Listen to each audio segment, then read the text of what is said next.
You will see it on the screen as well when you're there. Camera rolling, stand by, clap, and then intro. Ready for the big clap? 1, 2, 3, go. Hi, so welcome to our space. This is Business to Business times 2. Sorry. So today we're here with Matthew, and Matthew is going to introduce himself. As we say, we're all things business, so tell us about yours. Hi, my name is Colin Matthew Regis. Well, I always call him Matthew, so yeah. That's all right, Yeah. everybody knows me as Matthew. I'm the owner of Making Creativity Real Production Solutions. It's a long name, but yeah. But it's MCR, which are your initials? MCR, correct. Yeah. Everybody think it's my initials. But Yeah. a whole lot. This is initials because it made sense. It's close to it, but yeah. So it stands for Making Creativity Real. And basically, we are a production company that manufacture props. We do decor. We provide event rental items. We also dabble in wide format printing. So anything basically to support marketing, visual, decorative, conceptual items, we are the go-to. Just for my non-creative brain. You know, we've had that discussion. What is wide format printing? Wide format printing basically the billboards that you would see along the highway, coroplast cutouts, PVCs, the signs, gondolas that you would see in supermarkets. And well, in my side, I would say we actually more utilize it for printing graphics in terms of when we would want to, let's say for Christmas, because this is the season coming up here. Before we would create wreaths, we would create poinsettias. Some of the poinsettias we would do out of fabric and they would be handmade, hand produced. Yeah. And we had to find a way to still be able to offer customers a way to afford, I would say, something pretty. Yes. But still, not as expensive, because most times people think, handcrafted things might be only less, some actually. Well, it's labor intensive. Right. So Right. it's a little more expensive, whereas printed stuff, they're actually a little more cost effective. Okay. So we utilize the. So that's how you're doing. You've kind of solved your pricing dilemma that way by, everybody wants the Instagram friendly or Instagram pretty stuff. So when you introduce the wide format printing, that kind of cuts your costs for both you and your customer and client, so you can offer something that's more effective or cost effective. Yes, based on the application, and obviously based on the budget, most importantly, because Most important. dollars and cents is that makes sense. It has to make sense. So like Ariane before, like what was your story? Like what made you kind of come into this business? The snowball effect, it was life. Life was life, yeah. I was a young teenager. I was a teenager at the time. My friends and I, I was always in the entertainment arena from a young age. Why? So I used to sing, I used to dance, Cool. I used to do acting.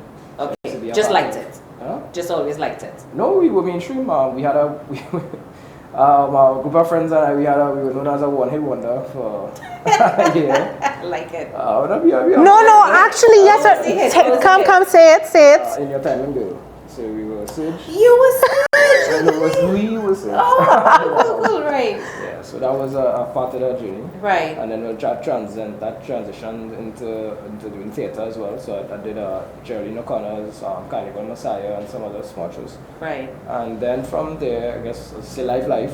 And then I ended up throwing parties. Because, we are party culture. So I ended up in a group where we were doing events and we needed decor.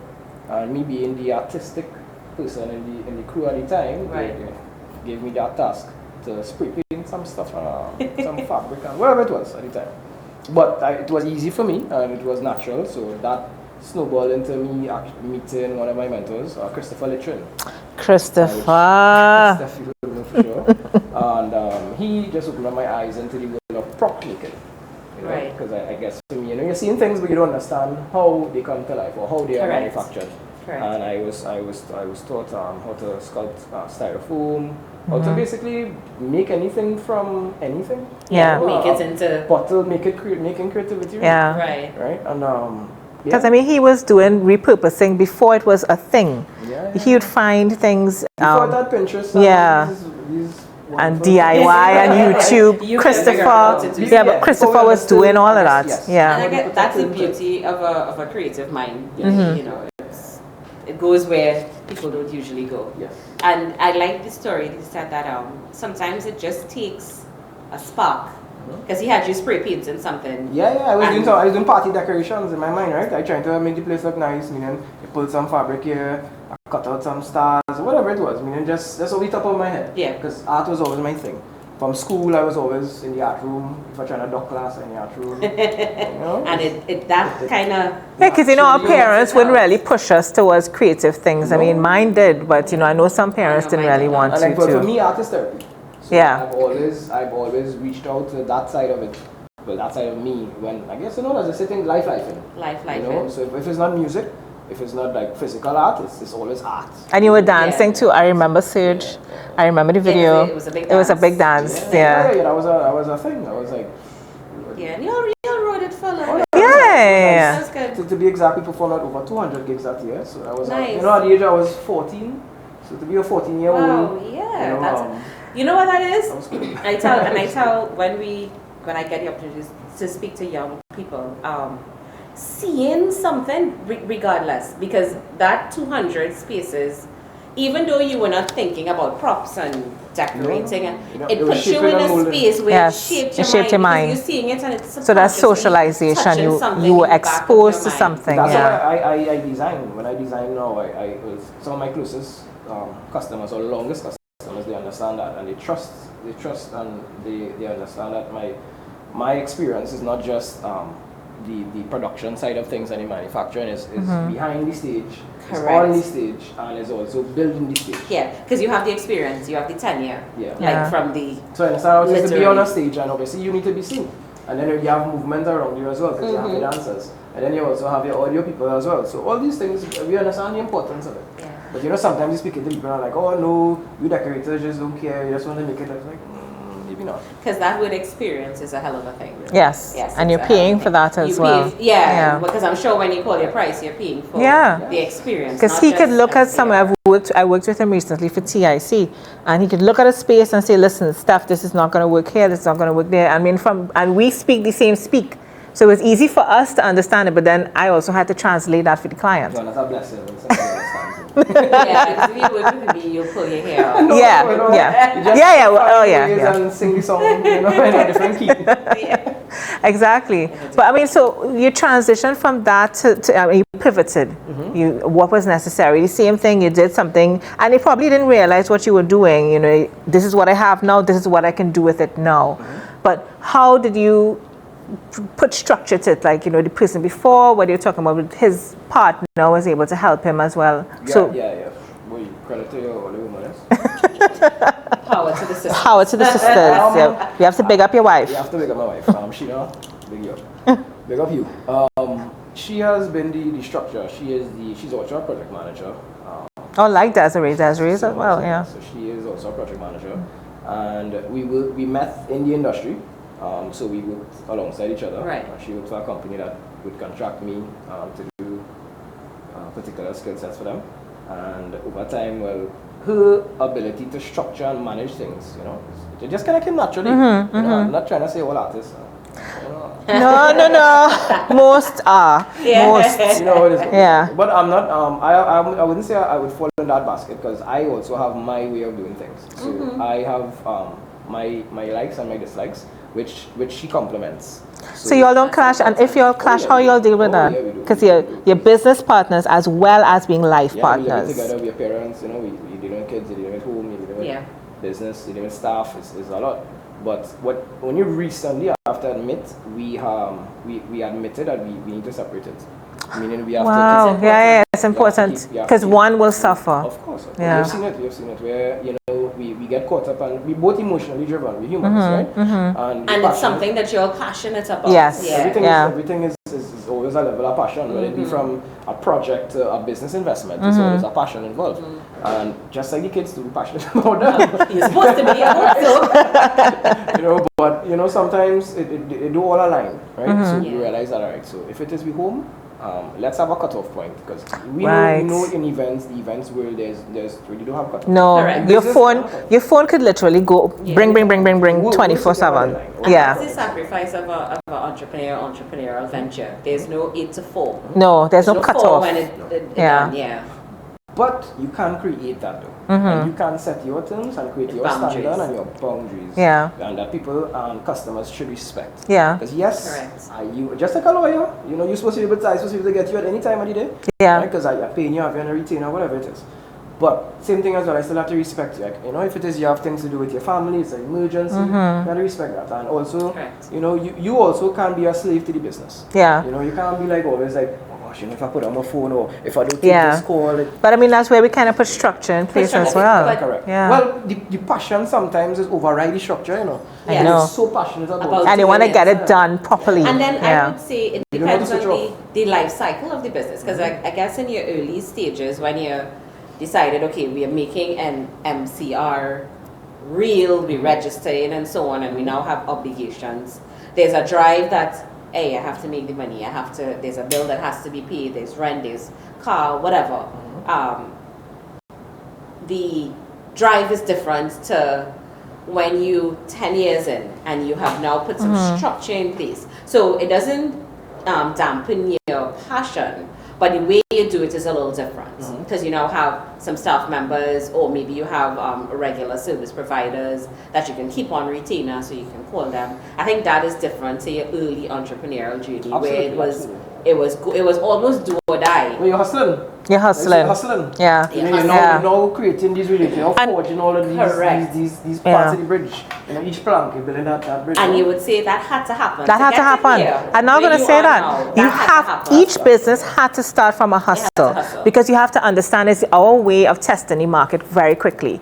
If we're getting clients, you're like, oh, I could get more, and I could build on this, and I could put some structure, and I could develop, and I can grow, but it had to start as something that you're passionate about, that you're hustling. And, you know, I have this service, and you're talking to people like that, you know, you're going, I have this service, and I could do this for you, and you're selling yourself. Right. So as, you know, we've discussed with other entrepreneurs, we are all in one at one point in time, and now we've evolved to be more than just ourselves. So yeah, so that's where you're at right now. So how long has it been in existence? We don't want to age ourselves, but you know, we're going to have to. I have been in this industry, meaning the event space, for 18 years. So I've been building props, producing events, decorating events, designing events for 18 years. Right. And before that, but you said 14 you were at Surge, so you've kind of always been around. No. Only the business age. Because you've been in that industry for quite some time. Yeah, no, I started as a teenager, as I mentioned. So 18 years when I got into the industry, so the math's simple. Yeah.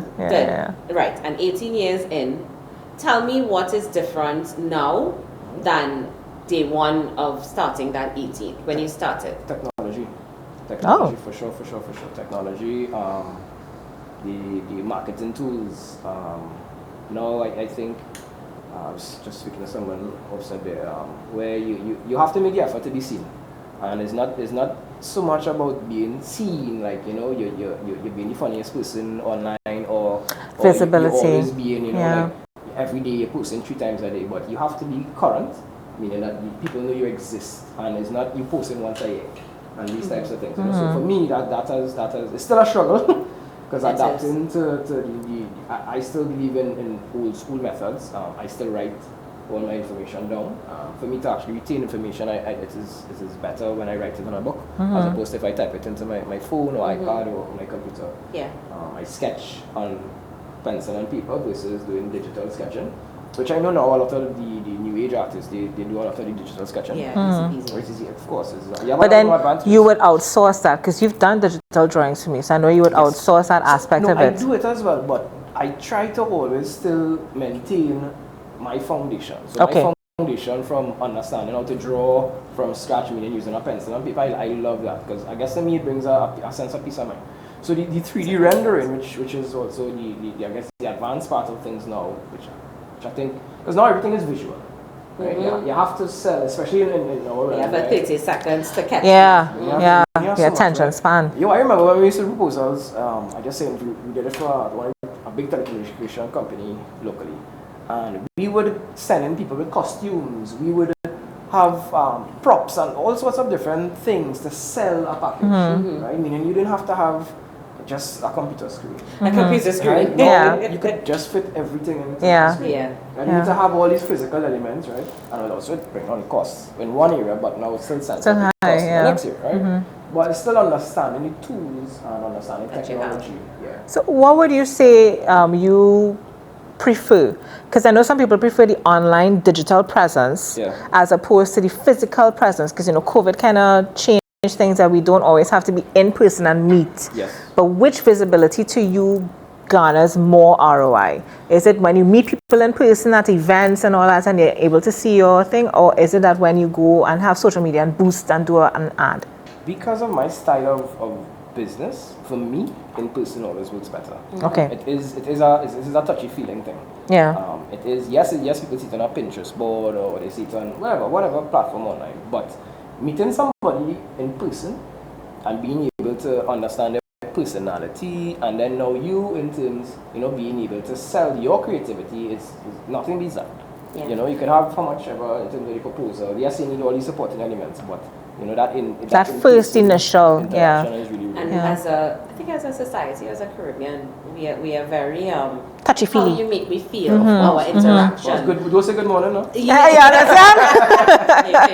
Because when you're like, oh my God, he was so rude. Yeah. Still actually say good morning, and that because that's how we are. Yeah. Caribbean people are like that. Yeah, and I always tell people that. Yeah. Somebody feel with your service, because yes. what you do, I'm sure other people do it as well. Of course. But when I meet with Matthew.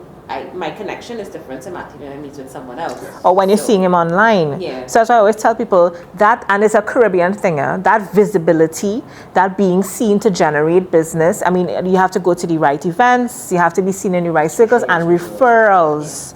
So that you've gotten a good feeling from me, you're going to refer me to someone else. Yes. And that's important. There's nothing that could replace that, and it's so intangible. It's not something we could touch, it's not something we could teach. Well, I don't want on something though. You have people that would come across in a manner which experience will teach you over time.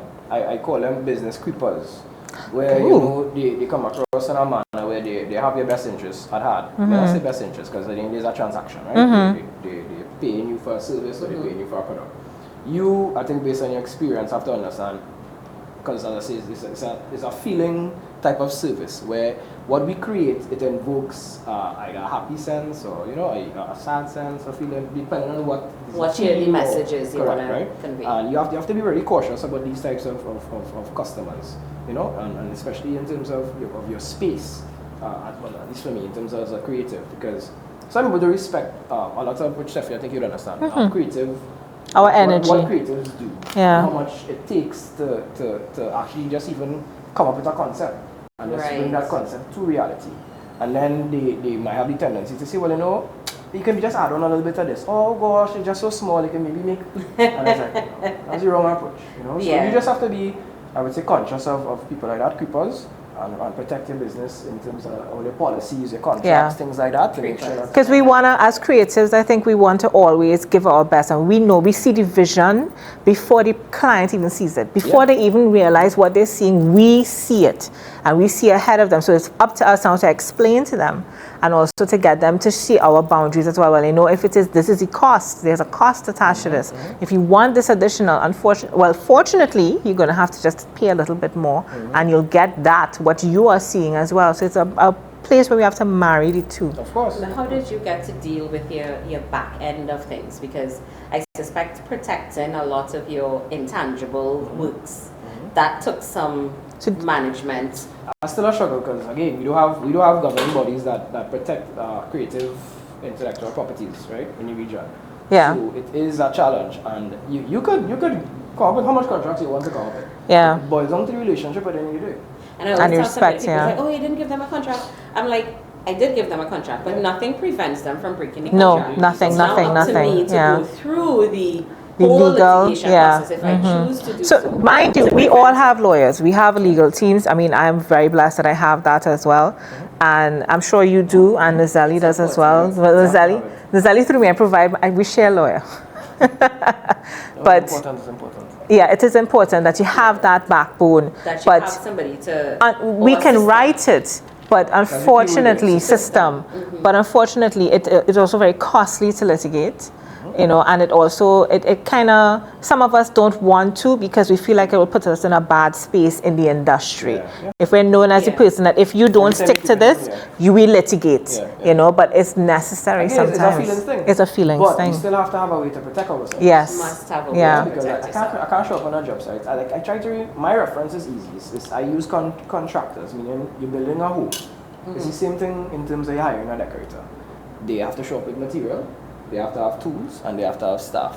So when it is you require that same said person to add on a room, or you expect the decorator to add on a feature, it means you have to add on a cost. Of course. Unless you have a conversation, right? And you'll be like, hey, you have some material left over. Based on your time, obviously, because you know you're going into that as well. Are you able to facilitate? Because you know, maybe you finish a little faster, so or maybe you don't have enough time, but you know, we were cool and we pay you on time and everything was good. You don't know. So then it's up to you now. So that's just a relationship, I think, matters a lot. Relationship is big. Well, in our culture, for sure. In our culture. How did you survive COVID, Matthew, in this space? Because I know y'all got hit hard early in COVID. Yeah. It was sad, I think everybody was trying to... All the creatives, we felt it, I moved to St. Lucia. I had a restaurant. Oh, wow. He just picked up himself and went, I just picked up and went, but I didn't close down my business entirely, meaning we had nothing to do. I had going on my business, just my equipment there collecting dust. Literally. So you went to become an essential service because you're in a restaurant and a bar, so those were still kind of open. It was up. Well, up the islands. Yeah, it was different. COVID was different up the islands. We had the structure here. Because I went to St. Vincent and it was so, and we came. They came out at 6 months, where how we took a year. Yes. And they developed immunities that we didn't really have. We had to. Plenty speculations based on funding and monies and business. So you went to St. Lucia? I went to St. Lucia and it was actually to still do what we were doing because the plan was obviously to still be in the marketing and the visual creative arena. But the industry was a lot slower there. You know, right. Based on market research, I know it had the opportunity to ripe, but it still didn't have the opportunity for the consistency that we were accustomed to here. We're small island, but that's small. Yeah. Right? So, correct, yeah. Because we're small and they're smaller than us. They're smaller than us, That in itself, that opens your mind to perspective. It does. In terms of how much we have going on here. You know, and then also how respected we are at what we do. So, the pivot didn't last long. Pivot didn't last long. It last long. Well, to be fair, it lasted up until when the industry opened. Because I was there, and then when things opened back up, I immediately began to get calls. You know, I was living in St. Lucia. Family, kids going to school, life done, set up, restaurant and bar going on. Really jump out, every other day on a morning. Your boy turned into a chef. I'm a mixologist now. I love that. So you real pivot. That was a hard turn. Still creative, but Because I had the opportunity, I built the restaurant literally by myself. I hired like 2 staff on the island and I did all the work for myself. So it was nice. It was one of those things where I get to still transfer something. Into something else, So you treat it as experience and ice break. It was. And I think every part of our journey, as I was explaining before, has led us to be who we are now. So we're part of several things, several experiences over the years. And you know, that helped me actually manage staff a lot better as well. Oh. There's a whole other arena, again, that I was playing in.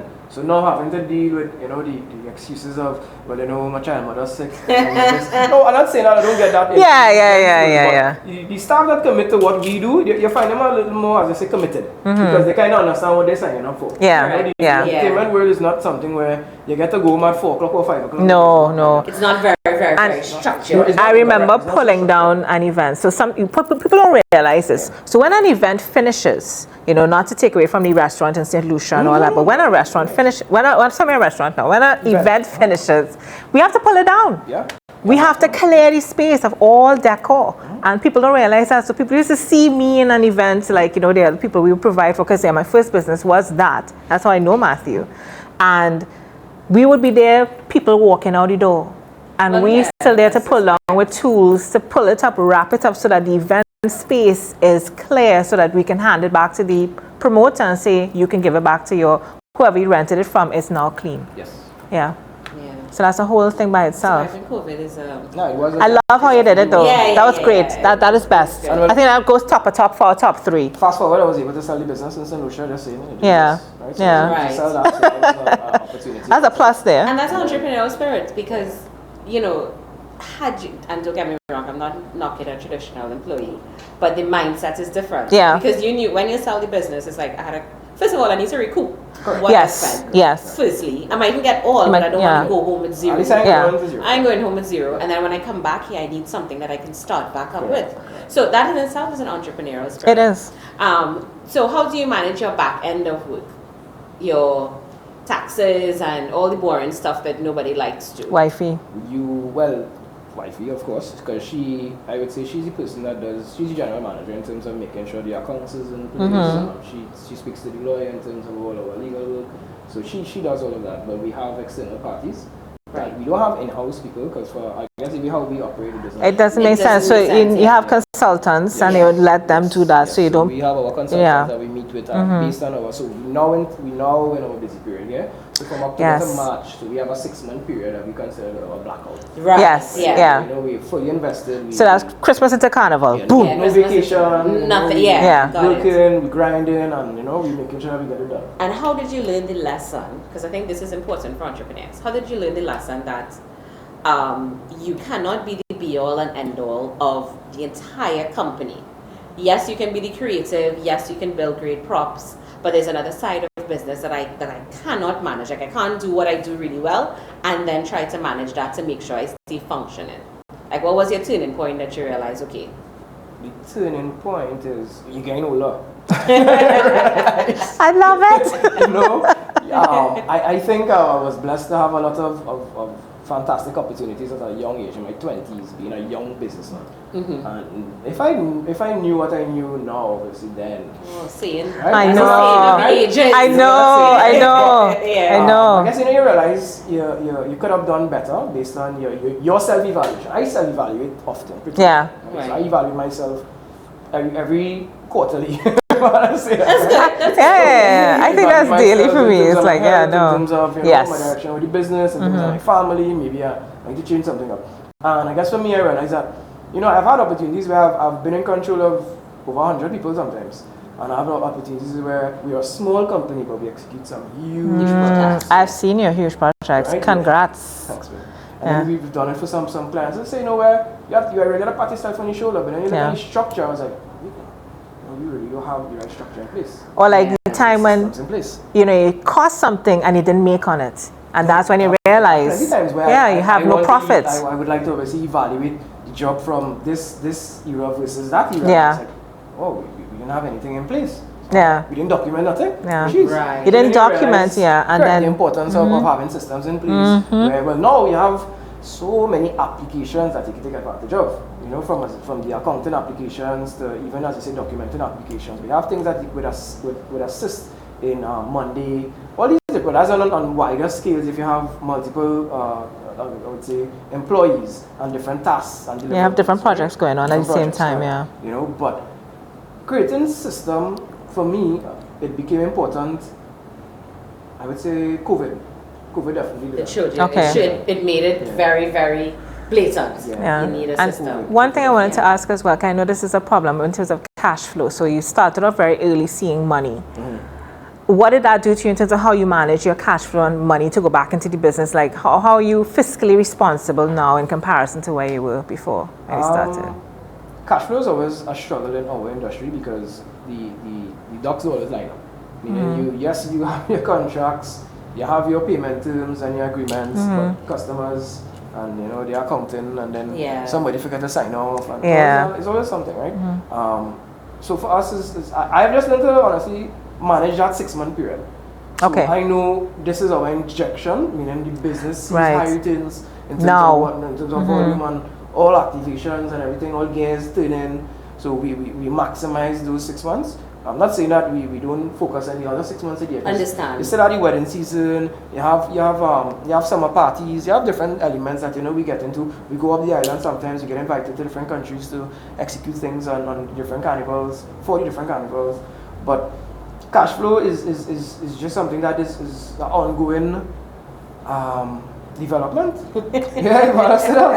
Yeah, because it's changed. It changes. It does. And it has to be managed so pointedly, especially in your industry, because your industry reacts to external factors very, very easily. A COVID, they cancel something, some event gets cancelled. You guys feel it immediately. So you have elections recently, as I said, things that affect our industry. It affects it easily. And it good and bad, because sometimes we have a holiday for, I don't know, they win football and it's we have holidays. Yeah, so that adds injections to you. But you have to be very mindful and have skilled folks with you to help you manage your cash flow. So in fat seasons, there's a certain portion that stays. It stays put. We might have a little extra to be free, but there's a certain portion that stays. Because in lean seasons, the fat season need to take care of the lean season. You don't beat the lean season. No. And I need more money out of the season. Because you know your pattern, but it's lean. Yeah. And you also know how much you can beat. Because you don't want to beat it now and then you damage yourself. Yes. You stress out migraines on yourself. Where your health now is compromised. Because you're literally beaten, the horse dead in you. Come on. When you had a season where it was fat and healthy. You had to save, reinvest. Investing is important, but for our industry, because you have to keep current. All the tools. Current software and all this. It mightn't be in buying new lights every year or buying new truss every year, but it might be a tool. Or it might be a software, as you say, And I tell entrepreneurs, especially entrepreneurs that run companies, the money that you earn, it's not your money. No. Not, so your job costs, let's say you get a really nice job and it's a $500,000 check that hits your account. That's not your money. Yeah. Probably $1,000 might be your money out of the $500,000. Get a bonus to yourself. But it's not your money. That money is chopped up all the way down. All the way down. And it's always good to have the right people, the skilled people that you trust, that could advise you properly to ensure that you could last. If God forbid we have another crisis like a COVID or whatever, that you could survive and you don't have to move to. But as we wrap up, Matthew, is there anything you want to throw out there to somebody who's a new designer or somebody how you started? What's the motivational quote or anything you want to tell them? I would say, I know people think that craft, art, music, anything in terms of creativity, it has to be a gift or it has to be talent. I believe that hard work beats talent any day. So you work hard, you put in your hours, and you be consistent on what you're doing. Yeah. You're guaranteed to get through. Okay, great. Guaranteed. Consistency. It's not a sprint. It's a journey. Yeah, it's a journey. So I think people forget that. They see the Instagram fame and they figure, oh, that was easy. I'm now seeing them, so they just started, not realizing it's a 10-year, 15-year, 8-year journey behind us. Before we go, I remember at that point I wanted to come out of the industry. Well, that is not nothing to do with COVID, just because you felt like it was so saturated and I didn't want to be a part of it. Because it was like, oh gosh, nobody had no respect and value for what we do. And I always have somebody that could do it for less, because that's the, well, I had this John, doing this for us. All right, cool. And in recent times, that's actually what made the move back. Because I would get so many calls like, they have so many people, but they just can't do it like you. Or people, but they just and isn't that lovely to hear? Of course. Oh my gosh. You know what I attribute this to, Matthew? Your experience. Yes. Your experience. Yeah. 14, and how you make people feel. And you now can make me feel good when you come and talk.